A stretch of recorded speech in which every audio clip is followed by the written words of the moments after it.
quero contar para você nesta noite o testemunho do amor de Deus por um pecador. Eu sei que se cada um aqui for contar o testemunho da sua vida, nós vamos ficar impactados, nós vamos ficar maravilhados, porque cada um de nós tem uma experiência pessoal com Deus, do seu amor, da sua graça. Isso é tremendo, isso é maravilhoso, isso é profundo. Quando nós enxergamos na vida do irmão algo grande, algo sobrenatural, algo poderoso, algo maravilhoso que Deus fez na vida do nosso irmão e da nossa irmã. Aqui começa a minha história. Eu nasci num lar, sou o filho mais novo de 9 irmãos na cidade de Belo Horizonte. Uma família maravilhosa, uma família unida, uma família linda. Fui criado no sistema da religião católica, apostólica, romana. Costumo dizer que eu não era católico. Eu era católico, apostólico, romano, radical. Queria ser padre na minha infância. Rezava 150 terços. Ia Aparecida do Norte, Convento da Penha, Serra da Piedade, Sabará, Santa Luzia, aonde existisse uma procissão, uma romaria. Eu estava com a minha mãe, com a minha família, cantando e adorando as imagens de escultura, adorando aos santos, e não conhecia a verdade das Escrituras. Aos 5 anos de idade, 2 coisas aconteceram na minha vida, que marcaram a minha vida. Aos 5 anos de idade, eu fui violentado sexualmente. Uma mulher que trabalhava na casa da minha mãe me violentou sexualmente, praticou sexo com ela, uma criança de apenas 5 anos. 5 anos de idade, nós fomos para Aparecida. E eu fui raptado, sequestrado, roubado da minha mãe. E a minha mãe subiu e conversou com o padre anunciou a roupa que eu estava, uma mulher viu a outra me roubando, ela foi, correu, me tomou das mãos dela, me levou para minha mãe. Eu lembro até hoje dessa cena, eu estava atrás do carro, minha mãe disse assim para mim assim: meu filho, você nunca mais na sua vida vai esquecer dessa cena. E de fato, nunca mais esqueci daquela cena. Cresci aproveitando tudo que a vida de uma classe média alta pode ter, de uma criança, de uma família rica. Na casa da minha mãe tinha 5 carros, 5 empregadas, 5 banheiros, 11 quartos, casa de praia, casa de sítio, empresas, lojas, sociedade com os meus tios. Mas confesso que o vazio da minha alma era tão grande ou maior do que o tamanho desse mundo. As ânsias do meu coração não eram respondidas pelas religiões dos homens, por aquilo que eles queriam me oferecer. E aos 17 anos, aconteceu um dos fatos mais inusitados da minha família. O meu melhor irmão passou a ser o meu maior inimigo. Aquele irmão que a gente queria se espelhar nele, o que ele fazia, se tornou evangélico, protestante, crente. Como nós éramos muito católicos, ele foi proibido de entrar na casa da minha mãe. E eu tinha prazer de entrar no quarto das empregadas para zombar, para ridicularizar, para debochar o meu irmão. Dizendo que fizeram uma lavagem cerebral na cabeça dele, ficou fanático, só sabe falar de Jesus. Eu não entendia que a boca fala o que está cheio o coração. Eu só falava de sexo, de política, de religião, de futebol, de Copa do Mundo, mas não falava de Cristo Jesus. E então um dia aquele irmão meu vai num sábado à tarde, estrategicamente sabendo que a minha mãe não estava naquela casa. E na casa da minha mãe tinha 2 salas grandes, é como se ele estivesse abrindo a porta da igreja, eu estivesse aqui. Quando eu olhei para ele, eu disse para ele, para mim mesmo, vou perguntar para o meu irmão se o Jesus dele é igual ao meu Jesus. E ele, quando ele entrou na sala com a minha cunhada, ele olhou para mim, olhei para ele e falou assim: ô Tatal, que história é essa que você virou crente? Que mamãe proibiu você de entrar aqui em casa? E agora você só sabe falar de Jesus, virou um fanático, um lunático pela religião. O meu irmão não me respondeu nada à altura do que eu queria. Ele simplesmente sentou no sofá, pegou a Bíblia da minha mãe, uma bibaça gigante que só ficava aberta no Salmo 91, colocou no meu colo e começou a abrir as páginas para que eu pudesse ler. E quando eu fui lendo a Bíblia, quando eu fui entendendo, o Espírito Santo de Deus foi falando para mim aquelas palavras de conhecer a verdade, João 8,32, a verdade vos libertará. E tantos versículos que eu fui lendo, de ter a necessidade de se arrepender dos pecados. Eu então, antes do meu irmão fazer o apelo para que eu aceitasse Jesus, eu disse para ele: Tatal, como é que eu faço para aceitar o seu Jesus? Eu quero aceitar Jesus. E o meu irmão então disse para mim: é só você orar, abrir com a tua boca e confessar Jesus. Eu falei: eu quero. E eu me lembro até hoje, eu tenho essa visão, eu ajoelhei na sala, eu olhei para trás, as empregadas estavam todas assim, porque elas me conheciam. E o pensamento que eu pude ler dos olhos dela ficou louco, igual o irmão ficou louco. Eu não tinha entendido até aquele momento que o meu irmão não foi lavado só da mente a minha, foi lavado dos olhos, da boca, do coração, ele foi lavado da alma, porque o sangue de Jesus e a palavra purificou a vida dele e ele nasceu da água e do Espírito. E aí então, eu aceitei Jesus e eu ajoelhado, eu não chorava, eu convulsionava de choro. Tamanho foi o poder de Deus que entrou dentro daquela casa. Então virei crente 007, agente secreto de Jeová. Comecei na igreja, escondido da minha mãe, do meu pai. Fui um dia, fui 2 dias, 3 dias, 4 dias. Quando eu já estava lá por 2 semanas, cheguei pro meu irmão, cheguei pro meu pastor e falei: Pastor Raul Lima Neto, da Igreja Príncipe da Paz, bairro Barro Preto, número 62, da rua Paracatu. Porque mesmo após a morte dele, ainda eu tenho aliança com o meu pastor. Porque quem ama o pastor que não ama o pastor que vê. Aleluia. Quem não ama o pastor que vê, não ama o pastor que não vê, que é Jesus. Me batizou nas águas. E eu disse para minha mãe: mãe, eu tenho uma notícia para a senhora. Antes de falar essa notícia, eu sabia que a coisa ia ficar feia. Eu não sabia que ia ficar tão feia. Eu sabia que a coisa ia ficar horrorosa, mas não sabia que ia ficar tão horrorosa. Eu disse para minha mãe: mãe, antes de eu dizer essa notícia, eu quero pedir perdão, mãe. Porque a senhora fala que eu sou o melhor filho de 9, que a senhora me ama muito. Mas eu não sou o melhor filho para a senhora. Eu sou egoísta, eu só penso em mim mesmo. E eu quero pedir perdão para a senhora. Minha mãe ficou assustada, porque um menino de 17 anos reconhecer aquilo, a vida dele não é normal. Eu falei: mãe, eu aceitei Jesus. Mãe, eu agora sou discípulo de Jesus. Mãe, agora eu vou buscar a Jesus. Estava no quarto dela com a porta trancada. Ela deu 2 passos para trás e começou a chorar e a gritar. Vovó não sabia, Débora, que eu não estava mudando de religião. Ela não tinha entendido que eu estava seguindo o Criador, o Deus dos céus e da terra, filhinha. Minha mãe então virou para trás e começou a bater na parede e a esmurrar a parede e dizer: Deus!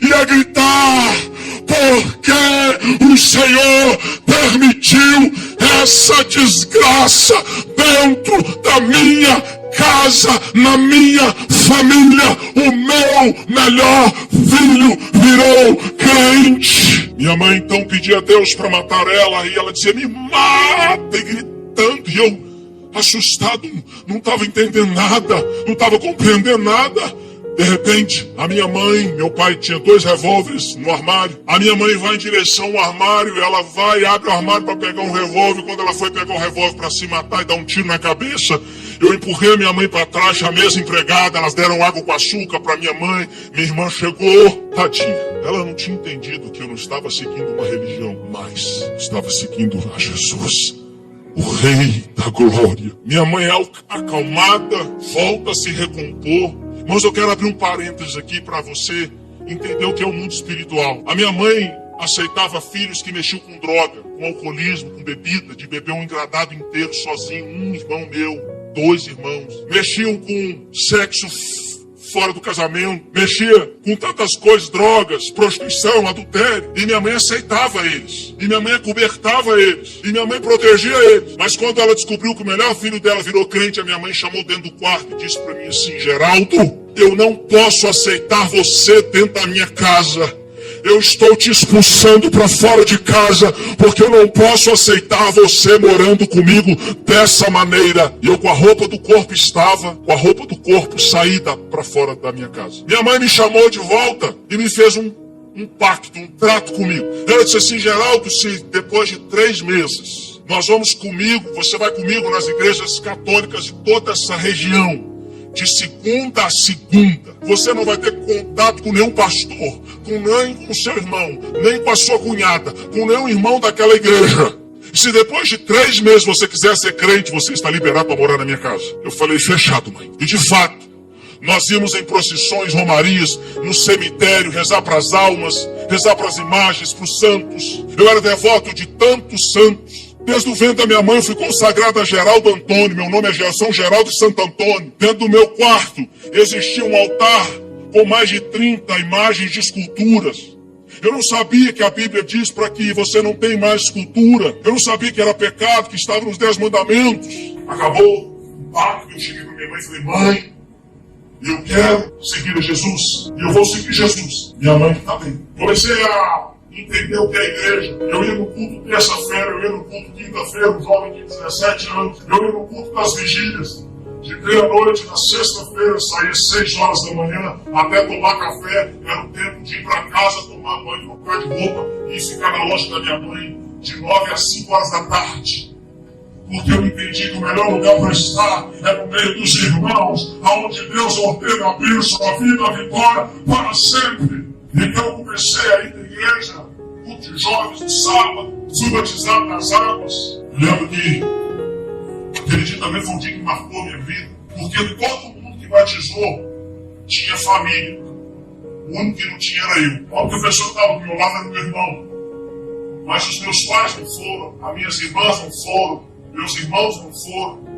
O meu pai, quando descobriu que eu ia ser crente, os irmãos tiveram uma ideia da complexidade do assunto, que era da minha casa alguém virar crente. O meu pai, ele disse assim: olha, nunca na minha vida eu pensei na minha vida em você ser crente. Mas se fosse para você, olha o nível que ele comparou ser crente dentro da minha casa. Entre você ser um homossexual e um crente, eu vi você ser crente. Era o que meu pai pensava sobre ser crente. Eu fazia esporte, viajava, disputava campeonato e comecei a priorizar algumas coisas da minha vida que a Bíblia acende a luz vermelha, não é nem amarela. Comecei agora a não tratar a igreja mais como igreja. Comecei a tratar a igreja agora como um segundo plano, ou uma segunda opção na minha vida. Porque as coisas que eu tinha para fazer lá fora, meu trabalho, minhas prioridades, minhas coisas, fariam com que a igreja se tornasse um segundo plano na minha vida. Eu então comecei a parar de orar como orava antes. Parei de buscar a Deus nas vigílias. Parei de buscar a Deus nas madrugadas. Parei de ler a Bíblia e meditando nela de dia e de noite, como a Bíblia me ensina para fazer. Comecei a priorizar programas seculares e deixar a casa de Deus sem perceber que o diabo estava descendo uma teia e eu estava caindo nela. Eu costumo dizer que existem 2 tipos de desviado. O desviado que vai para o mundo e o desviado que fica dentro da igreja. Eu fui os 2, estou falando para você de causa própria. Eu fui os 2 tipos de desviado que existem. Até que um dia a igreja não passou a ter mais importância para a minha vida. Meu pastor, que era meu melhor amigo, que ligava sempre, falava sempre, passou a ser um homem distante da minha vida. Não falava mais com o meu irmão, não falava mais com o grupo de louvor, com o ministro de louvor, que era meu amigo, que íamos para monte, orávamos, era Deus. Eu tinha amigos, irmãos, que entravam dentro de ônibus e eles evangelizavam da hora que entravam, da hora que saíam, gritando nas ruas, nas praças de Belo Horizonte.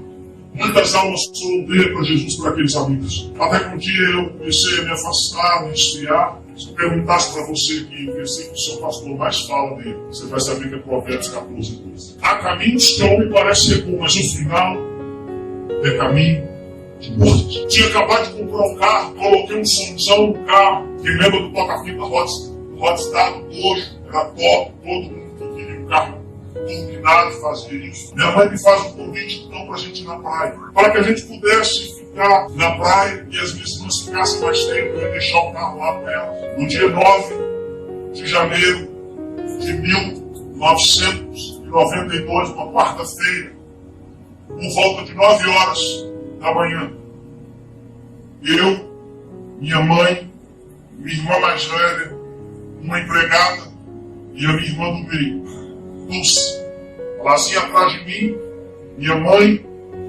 e eu dirigindo um Voyage a 150 km por hora, 95 milhas por hora. Pastor, como é que você sabe que o velocímetro ficou marcado? Ele entrou na contramão e nós éramos para passar assim, ele fez assim, entrou no meu acostamento, entrou, e eu parti o Voyage do meio, 100 metros da estrada, à frente do Voyage ficou 100 metros do outro lado, a parte traseira do Voyage ficou. Quando meu pai foi telefonaram para ele e aí, já olha, aconteceu um acidente grave com a sua família, a 3 quilômetros de um casco, corre para cá que a coisa está feia. Mas meu pai não imaginava que estaria tão feio. O meu pai então pega o meu cunhado na época e ele vê aquela fila quilométrica, está no jornal hoje, no estado de Minas, no MGTV em Belo Horizonte. E aí quando meu pai vê aquele carro destroçado, meu carro já tinha sido revocado, e meu pai falou: doutor, policial federal, quem partiu esse carro? Foi um caminhão ou foi um ônibus? Ele falou: não, foi um Fiat Gol. Meu pai estava armado, pegou a bolsa dele, deu o meu cunhado na época e disse: olha, se meu filho partiu esse carro, meu filho está morto, é impossível estar vivo. Meu pai já começou a tremer, a chorar por dentro. Aí meu pai chega naquele hospital, nós já tínhamos saído do carro, todo mundo já foi tirado pelo corpo de bombeiro. Quando eu estava preso nas ferragens do meu carro, eu senti uma tonelada me esmagando. Irmãos, a morte não manda endereço. Eu tinha 21 anos de idade. Ela não manda telegrama, texto, WhatsApp, Facebook, Instagram. Quando chama o nosso número, você não percebe. Não dá tempo de pedir nem misericórdia. Nem Deus me perdoa. Eu estava naquele carro preso nas ferragens, os irmãos terem uma ideia, o volante do carro quebrou em duas partes do meu peito. E eu então comecei a tentar gemer para o meu lado de dor, eu conseguia gemer, porque tamanha era dor. Eu escutava a minha irmã gritar atrás da minha mãe, e eu queria falar assim: Deus, eu queria ajudar minha mãe, as minhas irmãs, eu não consigo nem gemer. Me mata, Deus, me tira desse corpo. E de fato Deus me tirou do meu corpo. Deus me tira do meu corpo. E eu começo então a flutuar um abismo negro, gigantesco. E uma luz do meu lado direito, e nós fomos voando, naquela velocidade supersônica. E quando eu olhei para bem distante daquele abismo, eu vi uma linha de ponta a ponta daquele abismo cozinha. Uma linha de um vulcão vinho escuro e os céus, densas trevas sobre aquele lugar. E quando nós chegamos aqui, exatamente aqui, na linha divisória daquele lugar onde nós estávamos voando um abismo, quando nós paramos aqui, eu parei nessa posição e olhei para aquele lugar e a luz parou aqui. Isso era o tamanho da luz.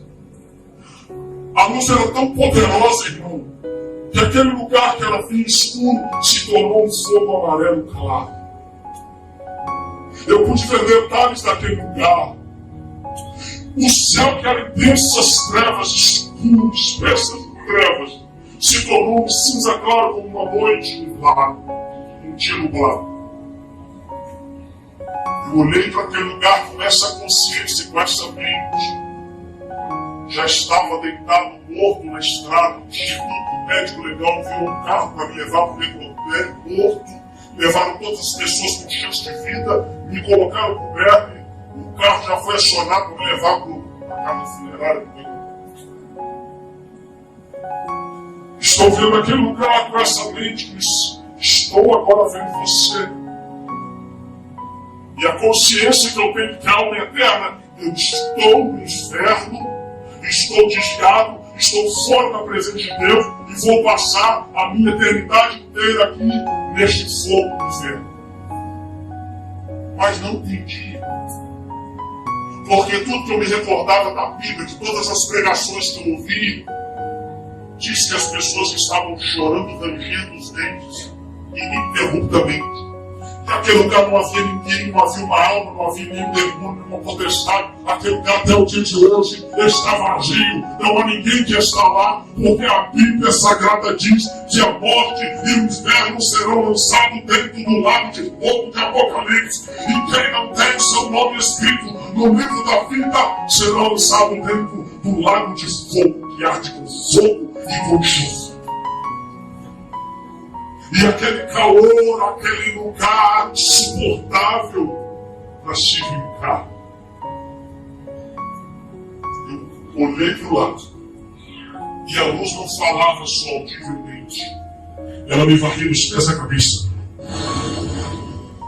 Como um vento poderoso, quando ela abria sua boca, ela falava e me varria dos pés à cabeça. E ela olhou para mim e disse: Geraldo, preste atenção em tudo que você está vendo, porque quando eu vou colocar você voltar para o seu corpo, você vai voltar e vai contar para as pessoas que lugar é este daqui. E eu então comecei com os meus olhos a gravar a imensidão daquele lugar, para a esquerda, para a frente, para a direita, mesmo ainda sem perceber que eu estava no lago de fogo de Apocalipse. Capítulo 20, versículo 14. Quando eu vi que eu tinha gravado aquele lugar, eu pensei comigo mesmo, disse: quem será essa luz? Será que ele é Jesus? Será que ele é um anjo poderoso? E quando eu virei para ver a face dele, ele se encandeceu, me colocou dentro do meu corpo, e eu comecei a vomitar sangue, a cuspir sangue. Me pegaram, me levaram para a Ponte Nova, porque o hospital de Rio Casca não conseguia suportar mais ninguém. E meu pai chega dentro daquele hospital de Rio Casca, aflito, amoroso com a sua família, preocupado com os seus filhos. E começa a gritar: onde está a Áurea? Onde está a Áurea, mãe? Áurea, mãe? E a enfermeira, sem nenhuma inteligência, diz assim: a Áurea está aí atrás do Senhor. Quando a minha mãe vira, a minha mãe coberta, me sobrou. Tinha despedido uma festa que nós fizemos de manhã para a gente ir para a praia, que era muito dinheiro. Minha mãe despede do meu pai sem saber que era a última vez onde cabelo era na cara dele no rosto. O meu pai olha para minha mãe morta. Ele pergunta: cadê o Geraldo? Está em Ponte Nova. Cadê a luz? Foi para Ponte Nova também. Cadê a Lazinha? A Lazinha está na sala ao lado. Meu pai entra dentro da sala assim. Para os irmãos terem uma ideia, gente. 32 anos, pensa numa mulher bonita, linda, de parar o trânsito. A minha irmã entrou debaixo do meu banco e quebrou todos os ossos da cabeça aos pés. Não teve uma parte do corpo dela que não foi esmigalhada e moída na batida.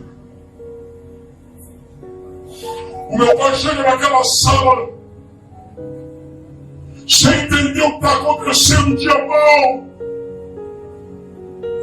O meu pai olha para minha irmã com a cabeça aberta, com o cérebro exposto, uma bacia e um líquido escorrendo e pingando aquela bacia. Estou falando para você, da minha irmã.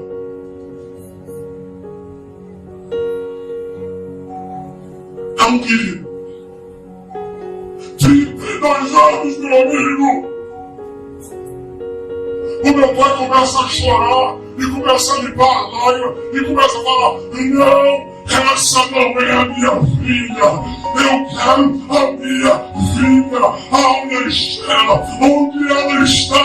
Aonde vocês colocaram a minha filha?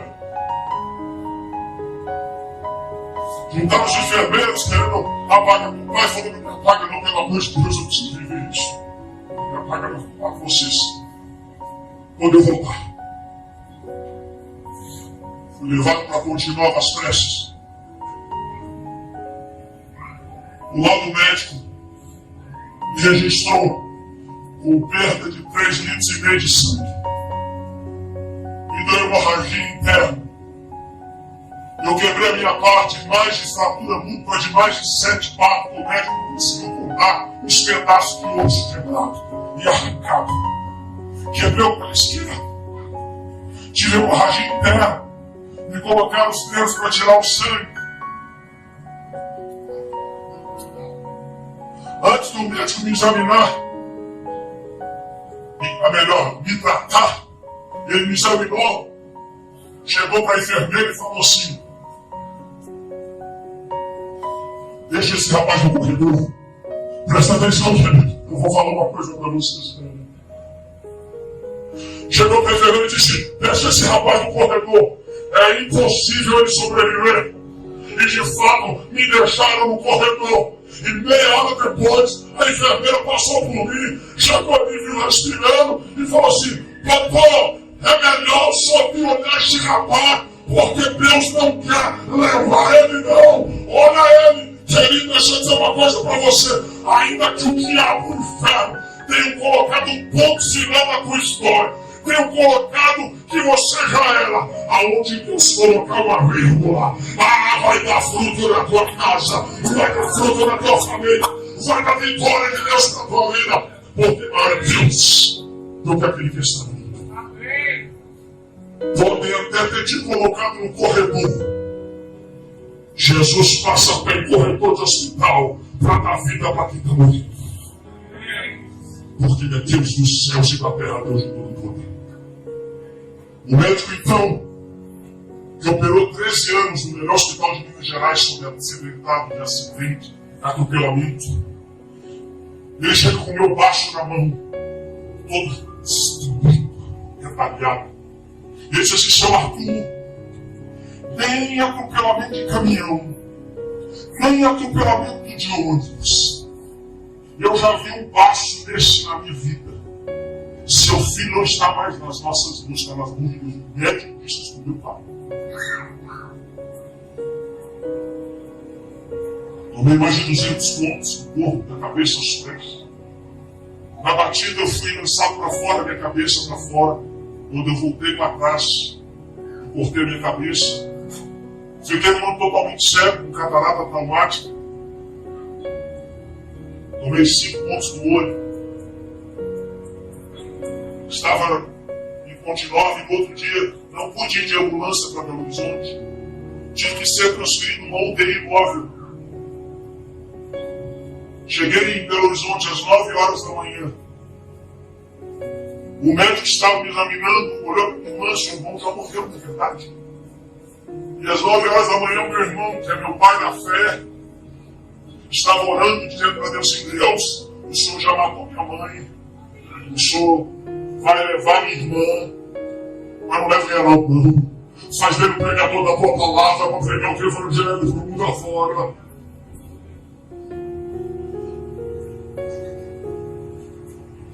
Fui transferido daquele hospital para o Hospital São Lucas. Minha perna teve que ser esticada com uma bolsa de areia para poder puxar o fêmur. E eu não podia saber do estado da minha mãe, do estado da minha irmã, do estado das pessoas que estavam mortas. Durante 42 dias estive internado aqui no hospital, várias cirurgias para quem não tinha feito nada da vida e quebrado nada. Com 5 dias saí da UTI. Fui para o quarto. A sonda saiu pela minha boca. Meu pai estava vivendo suspirar o último suspiro. Ele não sabia se ele gritava para alguém, se ele chamava alguém, eu estava morto na volta. Quando eu estava desfalecendo pelo líquido que saiu do estômago, tampou meu nariz, a minha boca, porque a sonda saiu pela minha boca, entrou pelo meu nariz, eu não respirava. Um anjo de Deus, um médico amigo da minha família, entrou, pegou minha boca, virou a minha cabeça, enfiou a mão dentro da minha boca, tirou aquele líquido, puxou a sonda. E eu comecei a golfar e a respirar de novo mais de uma vez. Deus me deu mais um instante de vida para dar aqui. Glória a Jesus. Quando eu saí da UTI, a minha irmã estava no 5º dia de UTI. O meu irmão foi no hospital Felício Rocha, em Belo Horizonte. Chegou naquele hospital com um diácono da igreja e falou: nós temos aqui para orar pela autoesfera, pela lazinha. E o diácono, o porteiro falou para o diácono: vocês não podem entrar aqui, aqui era proibido, restrito. Meu irmão, com muita autoridade, disse: você não está entendendo.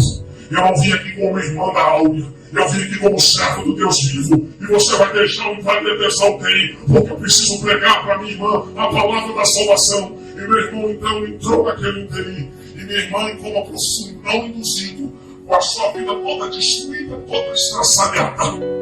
A misericórdia de Deus entrou naquele lugar. A graça de Deus entrou naquele lugar. A salvação de Deus entrou naquele lugar. E o meu irmão pregou o evangelho, o plano da salvação. O meu irmão fez a oração do pecador. E meu irmão disse assim: Olha, me deu um sinal que você me entendeu e que você aceitou Jesus. A minha irmã pisca com os dois olhos na glória de Deus. Aleluia. Meu irmão vira para ela e diz assim: Alma, vai em paz agora. Eu vou até você um dia. Vai em paz. Meu irmão sai da UTI. Exatos 5 minutos depois, o doutor sai do lado de fora da UTI e fala: Seu Arthur, sua filha acabou de morrer. Ele só não completou: sã e salva para a glória de Deus.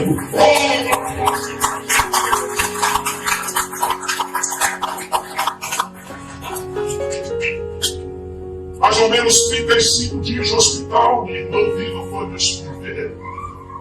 Todos os médicos, enfermeiros, todas as famílias, amigos, diziam: sua irmã está melhorando. Olha, sua mãe está melhorando. O tamanho era o meu estado sério do meu quadro clínico. Perto dos 40 dias, o médico disse: Geraldo, nós vamos te liberar daqui uma semana, alguns dias. E aí meu pai reúne os meus amigos. A placa do quarto, tinha uma placa no meu quarto que era proibida a entrada de tantas pessoas que iam para Horizonte. Fazia fila dos amigos, dos parentes, dos familiares. Juntava 60, 70 pessoas, 50 pessoas. O hospital lá embaixo botava restrição para o quarto do seu Geraldo. Aleluia, Deus é fiel. Porque eles viram com os olhos dele que Deus fez na minha vida. Meu pai então dá as mãos para os meus amigos, meus irmãos, e diz: Geraldo, eu tenho que te dar uma notícia muito triste. A mamãe e a Lazé não estão mais aqui, elas partiram, não estão nessa terra. Eu falei: como é que é, pai? Elas não estão mais aqui, elas partiram dessa vida. E eu fiquei em estado de choque. E eu fiquei parado. Eu não tive reação, né? Fiquei chocado. Não chorava. Não sentia nada. A respiração parece que parou. Nunca tinha perdido alguém que eu amasse tanto e perder 2 vezes. Imagina a gente acabou de falar. Há muito tempo eu não escutava essa doce voz, e essa doce voz chegou na minha direita e disse assim: Geraldo, pede para todos saírem do quarto. Eu assustei com aquela voz. E ele disse: não pede para todos saírem do quarto, eu preciso falar com você. E eu falei: pai, sai do quarto, eu preciso ficar sozinho. Meu pai falou: meu filho, você faz algo, falou: para todo mundo amarrar, como é que eu vou mexer? O pai foi mexendo. Sai do quarto, e quando ele saiu, o Espírito de Deus veio sobre mim e falou assim: Geraldo, é verdade. É por isso que o Espírito Santo é o verdadeiro consolador que consola o homem e a mulher, querido. Ele veio sobre mim e falou: Geraldo, é verdade, a sua mãe não está mais aqui, né, a sua irmã, mas eu nunca vou te deixar, eu nunca vou te desamparar. E quando ele falou aquilo, eu comecei a chorar e a gritar com a dor da morte que entrou na minha alma. Meu pai entrou, nos abraçamos. 42 dias depois, fui para a casa da minha mãe. Quando eu olhei para a cama da minha mãe, eu vi que nunca mais na minha vida eu ia olhar para aquela cama cheia de Jesus. Só quem passou para a dor sabe o que eu estou falando. Chegar no quarto da minha irmã e a porta fechada. E a vontade de dizer assim: é um sonho, Denison. Foi um pesadelo que eu tive, menino. Não foi real. O médico, então, pelo estado da gravidade da minha perna, eles iam amputar ela. Disse para minha senhora: nós precisamos, além da platina, além dos arames, nós precisamos colocar uma parede paraplégica na sua perna. E me deram o endereço. Eu fui naquela loja. Quando eu cheguei lá, minha alma começou a sangrar fora. E tem que usar a parede de ferro igual paraplégico. 20 anos de idade. Porque a caminho que eu pareço ser pobre, mas eu fui lá de morte. Se o caminho que eu estou andando, que você também não é de Deus, é um caminho perigoso, foge dele, gente. Corre nesse caminho, meu irmão. O que acontece? Eu chego naquele lugar me sentindo o pior dos piores. Uma mulher que está do meu lado, senta do meu lado, sem perna. O outro senta sem braço, o outro sem perna, o outro sem perna. Eu fiquei, meu Deus. E é como se Deus estivesse me confortando, me consolando, falando, filho, olha para a esquerda, para a direita, olha para mim. Minha perna complicou, sabe? Eu tive o que a medicina chama de osteomielites, infecção nos ossos, crônica aguda. A minha perna jorrava pus por 24 horas por dia, ininterruptamente. Fedia, cheirava mal. Fisioterapia, que é afastado pelo IPS. Quando foi em novembro, o médico viu a gravidade da situação da minha perna. Ele falou, Geraldo, nós vamos ter que tirar essa platina. Seu corpo rejeitou a platina e deu necrose nos seus ossos. Você perdeu 10 centímetros de osso necrosado na sua perna, seu osso apodreceu. E para que você não perca toda a sua perna, nós vamos ter que arrancar, tirar, vamos deixar a sua perna aberta por uma semana, fazendo curativo dela com ela aberta, nós não vamos poder costurar ela. E aí então, eu acordei no outro dia, na cirurgia, sento exatamente do lado de uma pessoa de Rio Casca, que conta todo o meu acidente para mim. E quando ele ficou sabendo que era eu, quase teve um ataque cardíaco. Ele olhou para mim e falou assim, rapaz, o que você está fazendo vivo? Eu tive morto na estrada. Contou que as pessoas entraram dentro do carro, saquearam a gente, roubaram carteira, documento, diamante da minha mãe, relógio, óculos. As pessoas invadiram o carro, roubaram tudo, porque achou que estava todo mundo morto. O casal do outro carro também morreu, porque quando o carro partiu no meio, o corpo cabeludo deles foi sendo arrastado no asfalto 100 metros, eles morreram naquele mesmo dia. E aí o médico chega com uma toalha, Dr. Pedro Robson, que virou meu amigo, chegou com uma toalhinha jogada no ombro. A enfermeira segurando 2 litros de soro. Ele pegou a toalha, enrolou ela e disse assim, Geraldo, morde a toalha. Eu não tinha entendido. Ele começou então a pegar os esparadrapos, ia tirar 2, 3, 4, 5, tirar os esparadrapos. E a minha perna estava cheia de gás daqui até aqui, toda socada dentro da minha perna. Ele então pegou uma pinça, enfiava a mão dele e estava dentro da minha perna. E a lágrima escorria.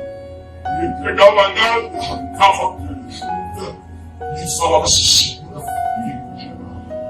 E eu puxava uma gás, 2 gases, 3 gases. E ele esvaziava a minha perna, jorrava soro, enfiava gases, tampava gases, fechava os esparadrapos. No outro dia, durante uma semana, vinha com a toalha, enrolava, botava na minha boca, abria o esparadrapo, tirava gás por gás e me lavava o osso que estava separado. Ele faz a ferida, mas ele cura aqui. Aleluia! A Bíblia diz que se nós estamos sem correção, nós não somos filhos de Deus, porque Deus só corrige aquele que ama Ele. Mesmo que a pessoa tenha abandonado, mesmo que a pessoa tenha voltado as costas, o amor de Cristo nos constrange. O médico me manda para casa, e é um texto da Bíblia que a Bíblia diz assim, ai daqueles que buscam refúgio no Egito e não em Deus. A melhor parte do testemunho está para 20. Você não tem ideia como é que o coração do homem é enganoso, mal, perverso, tudo conhecerá, Jeremias 17:9. Chega um amigo meu e fala: rapaz, eu vou para casa da minha mãe na praia, vou ficar uma semana, um mês lá, 15 dias, para esquecer esse pesadelo, vou ficar no carnaval.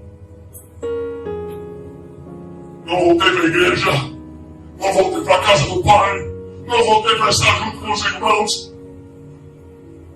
Fui para o carnaval, fui para a praia. Cheguei uma quinta-feira, sexta-feira, meio-dia. Peguei um caiaque olímpico que eu tive uma arrebentação, bandeira vermelha, atravessei a arrebentação, fui para o mar, fui tentar esquecer daquele problema que eu tinha. Quando eu peguei meu caiaque no outro mar e virei para baixo, para fazer um 360 graus no loop, quando eu voltei com o tronco e a cabeça, a perna ficou debaixo d'água. Pá, pá, pá. Eu ouvi a minha perna estralando e quebrando dentro daquele caiaque. Eu falei: meu Deus, estou sem colete salva-vidas, o mar está com um ombro grande, como é que eu vou arrebentar com a arrebentação, chegar na areia e pedir socorro para o salva-vidas? Vou morrer afogado. Pela misericórdia de Deus, cheguei na areia daquela praia. Meu amigo, impressionado: rapaz, que coisa linda que você fez, o que todo mundo está falando? Eu falei para esse menino: leva para o hospital correndo. Você está doido, Geraldo? Eu quebrei minha perna, você está louco, vai para chegar no posto de família. Quando eu fiquei em pé, eu vi essa perna triplicar de tamanho dessa, cheirando. Igualzinho, bom filho. Fui para o hospital, tirei o raio-x, fui consultar para perna. A grossura do meu osso era exatamente essa, o raio-x. Eu quebrei isso. O fêmur, mais ou menos isso. Cheguei no hospital, eu precisando dopado, porque o médico de lá do Espírito Santo, na praia, me dopou, eu acordei sedado, filho, a viagem inteira sedado, acordei Belo Horizonte. O médico olha para mim e diz assim: Geraldo, quando a cabeça não pensa, o corpo padece. Aquilo foi como se fosse um soco na metade da minha boca, do estômago. Porque eu vi Deus usando a boca daquele médico. Ele disse: eu não posso te operar mais. Você não é paciente mais para cirurgia. Eu falei: doutor, o que você vai fazer comigo? Eu vou te engessar. Que bom. Volta aqui terça-feira, se ela no sábado. Passei sábado acordado, domingo acordado, segunda acordado, por causa da dor. Eu respirava, o osso fazia assim. Eu piscava, o osso fazia assim. Eu respirava, ele mexia. Quando eu cheguei naquele hospital, eu fui levado para o bloco cirúrgico, não estou entendendo nada. Não estou entendendo nada. Ele falou que não vou fazer cirurgia, porque eu estou entrando no bloco cirúrgico. Eles me colocaram, não sei dizer o que é aquilo, no estante de cama. Onde tem dois lugares que você coloca o seu pé. É onde tem um V, onde um ferro, e você é apoiado naquele V. Um enfermeiro segura o seu pescoço, o outro segura a sua perna. E o médico me engessou do peito até o pé durante 3 meses, janeiro, fevereiro e março. Eu olhando para cima, dormindo, sem dormir, porque eu não durmo de barriga para cima, minha esposa me conhece. 3 meses acordado, sem poder coçar, porque não tinha como enfiar nada para coçar, porque vai ter que fazer alguma coisa para coçar aqui. Fazendo xixi, necessidade, no mato, tomando banho de gato. Ali Deus mostrou que quem era aquele atleta que achava que era alguma coisa. Vermezinho do verme. Ó povozinho de Israel, vermezinho de Jacó. 3 meses passando daquele tipo. Pastor, eu estou para a igreja. Meu coração crescido. Coração de pedra. Mas a Bíblia diz que aquele que endurece a cerviz será quebrado sem que haja cura. De fato, eu fui quebrado. Não fui para Jesus pelo amor. Não fui para Jesus pela dor. Porque voltarei, buscou pano, Valgina na veia, morfina, nada disso fazia efeito em mim. Até que os médicos falaram assim: apaga esse rapaz. 3 horas depois eu acordava com a mesma dor. o lençol totalmente molhado, encharcado de tanta dor alucinante que eu sentia. Eu parava e eu voltava no mesmo. Minha vida, depois de 2 anos afastado pelo MPS, comecei a trabalhar, comecei a recuperar minha saúde física perdida. Fiz cirurgia na perna, fiz cirurgia nos olhos. Minha catarata traumática, perdi a cirurgia. Minha lente pronta atrás do fundo, tive que correr para o hospital Testas para fazer uma cirurgia. E quando eu tirei o cristalino, me dava úlcera corneana nos olhos, porque o meu cristalino foi arrancado na cirurgia e a minha pálpebra cortava a minha córnea. Até que um dia eu descobri que eu tinha úlcera corneana. Pensa numa dor alucinante, aguda, que você não entende. Até que um dia um médico do Hospital das Clínicas, pronto-socorro dos olhos em Belo Horizonte, pegou uma caneta, um papel, desenhou e falou assim: esse aqui é seu olho. E começou a desenhar com a caneta e falou assim, e eu falei assim, e essa caneta? Essa caneta é uma agulha, é isso que você está sentindo 24 horas por dia. Eu falei assim, fala. Não voltei pela boca.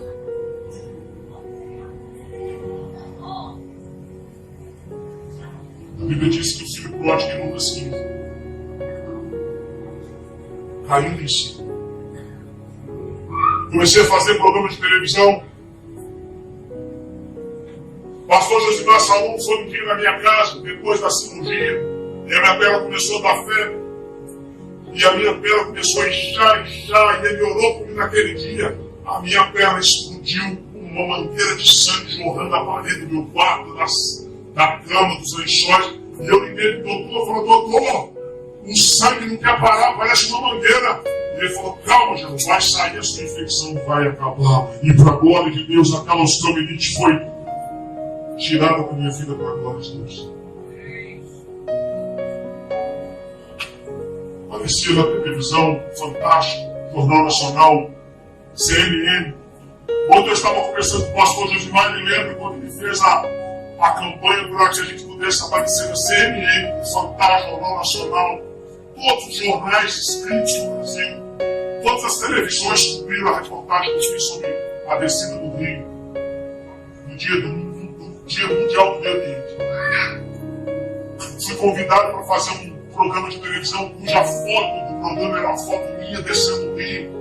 Fazia esporte, fazia televisão, viajava para vários lugares. Em 1992 recebi a seletiva das Olimpíadas de Barcelona para disputar as Olimpíadas. Quando aquele diretor de televisão, o Flávio Bergman, me ligou e disse, Geraldo, eu tenho uma filmagem com vocês no final de semana, eu falei, possível, estou indo para a praia com meus 7 primos, meus 7 amigos, 7 carros, meus irmãos. Eu me lembro até hoje, eu estava no meu quarto, e aquela mesma voz do hospital disse para mim assim, Geraldo, pergunta onde é que é. Eu já comecei a ficar preocupado, assustado, porque eu não queria ouvir a voz de Deus. Eu disse assim, ô Flávio, Bergman, só para essas curiosidades, aonde você queria que eu fosse dar aula? Se era terça-feira, a viagem era na quinta. E ele falou assim, na Igreja Batista da Floresta. Eu já comecei a lá, peguei o telefone. Quando eu desliguei o telefone, Deus não enviou o anjo dele, não. Deus falou pessoalmente, porque Deus tem boca para falar. Ele disse assim para mim, assim, Geraldo, você se lembra que em 1992 você foi para a praia, a sua mãe morreu, você morreu, a sua irmã morreu, o casal do outro carro morreu, e eu te trouxe de volta com a minha misericórdia, e você está vivo até hoje. Pois saiba que dessa vez, se você for à praia, a minha misericórdia não vai estar sobre a tua vida. Eu quero que você marque isso na sua vida. Jeremias capítulo 16, versículo 5. Porque assim diz o Senhor, não entreis na casa do luto, nem vás a lamentar, nem compadeças deste povo, porque deles, diz o Senhor, retirei a minha paz, a minha benignidade e a minha misericórdia, e morrerão. Você acha que fui para a praia? Sim ou não? Desmarquei com todo mundo, inclusive com as pessoas da praia, já estavam esperando o jeito. Fui com 10 caiaques no caminhão, fui para minha casa pegar 10 caiaques para me dar aula, televisão, para 300 pessoas. Cheguei naquele lugar como uma estrela do evento. E aí comecei a dar aula, comecei a fazer o que fazia, tinha filmagem, dia de lancha. Até que um dia tinha que ser Paulo, né? Até que tinha um Paulo esbarrou comigo e falou assim: ô Geraldo, vamos pro culto. Que culto que é, rapaz? Eu tô doida. Minha boca fala a mesma palavra que Pedro se entregou e me entreguei. Ele falou assim: uai, você já foi crente? Ah, eu já. Quer saber de igreja não? Estou por aqui com igreja, com pastor, com tudo. Ele disse uma palavra para mim que eu nunca mais esqueci, porque Deus usou aquele moço. Ele disse assim: Geraldo, você sabia que a igreja de Jesus simboliza a arca de Noé? Eu, todo duro, arredio, falei assim: ah, sei, e daí? O que tem? Vamos falar rápido, eu tô com pressa.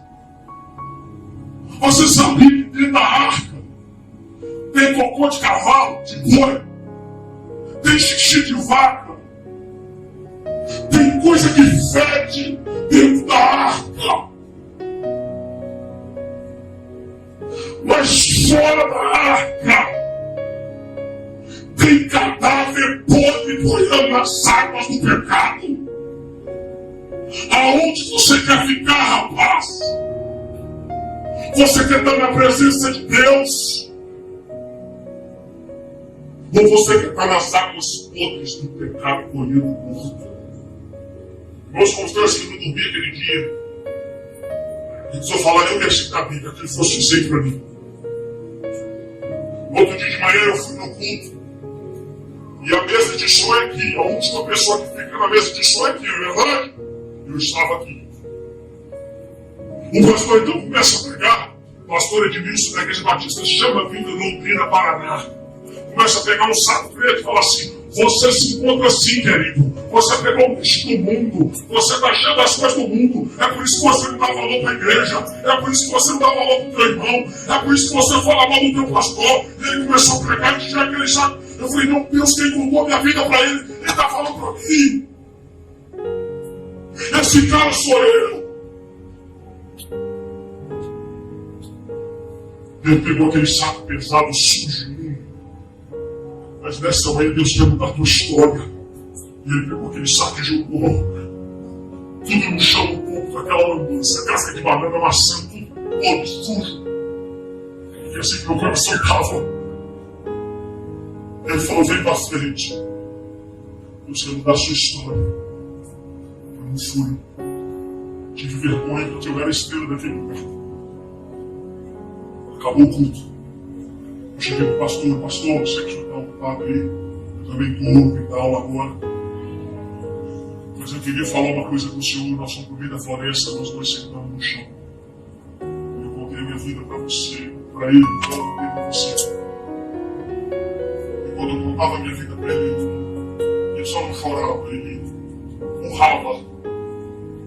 Ele urrava. E eu fiquei preocupado, porque eu achei que eu estava em Hebreus 6. A qual a Bíblia diz que quem experimentou os poderes do todo caíram, impossível, Deus renovado para arrependimento, eles crucificaram e expuseram Cristo à ignomia novamente. Eu falei: meu Deus, será que eu tenho Hebreus 6, meu Deus do céu? E eu falei para ele: o senhor está me deixando preocupado, o senhor está me deixando com medo. Por que o senhor está chorando tanto? Se eu não chorar tanto na minha frente, o senhor está chorando. E as palavras daquele homem de Deus foram: porque Jesus te ama, Geraldo. Porque senão você não estaria vivo aqui, nem estaria contando essas coisas. Porque Ele te ama. Isso foi em janeiro de 1992. Nunca mais na minha vida eu deixei de congregar. Eu deixei de amar a igreja. Eu deixei de amar a noiva. Eu deixei meu estômago pedrado aqui sentado. Eu deixei de amar o corpo de Cristo. Porque quem ama o corpo, gente, ama o cabeça que é Jesus Cristo. Aleluia. Fui viajando no Paraná, preguei em várias cidades, festas, rádio, pregando testemunho. do amor de Deus por um pecador.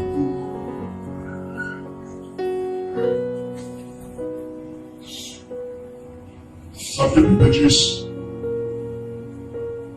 Em 2 Pedro, capítulo 2, versículo 20. 2 Pedro, abra sua Bíblia por favor.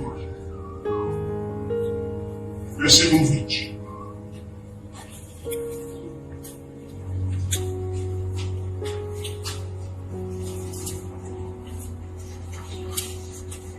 Quero que todos abram esse versículo e marquem nas suas Bíblias, por gentileza.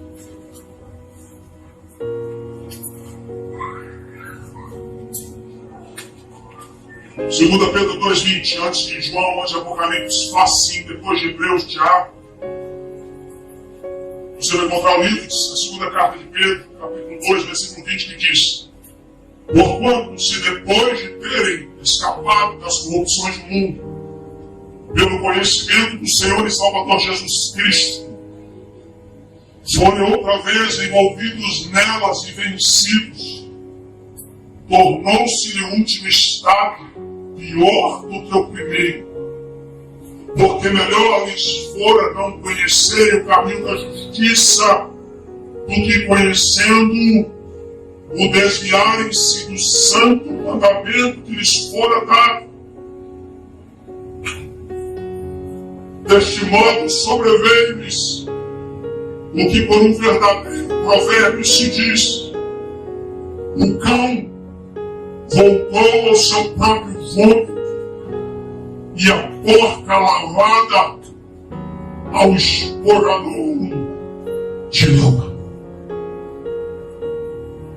A Bíblia diz que o filho pródigo trocou a casa do pai e foi comer das sobras que os porcos não queriam. E quando ele caiu em si, a primeira coisa que ele disse foi: quantos trabalhadores da casa de meu pai têm comida, roupa, coisa decente? Podem não ter tudo o que querem. Estou parafraseando para você, Lucas 15. Mas tem o que precisa. Porque Jesus nunca te prometeu aquilo que você não precisa, sim que você precisa. Porque muitas das coisas que a gente quer vai ser um laço para a gente tropeçar nessa caminhada. Voltei para a casa do Senhor. A Bíblia diz em Hebreus 12:43 que o Espírito imundo, quando sai do homem, ele fica procurando lugar para morar.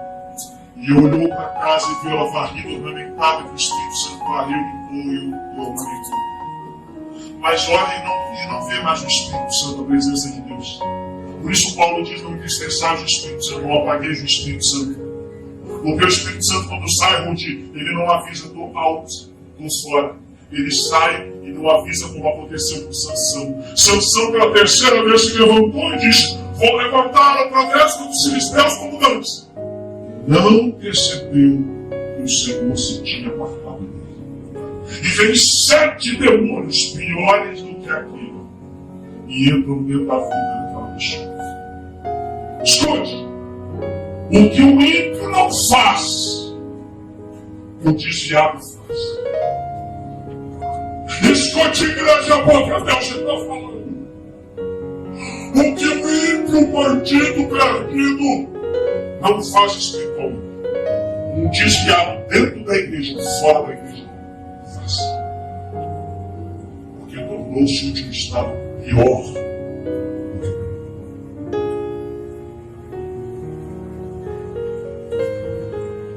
Sabe que você é fruto, sabe que sofreu. Misericórdia de Deus. Por isso você está aqui.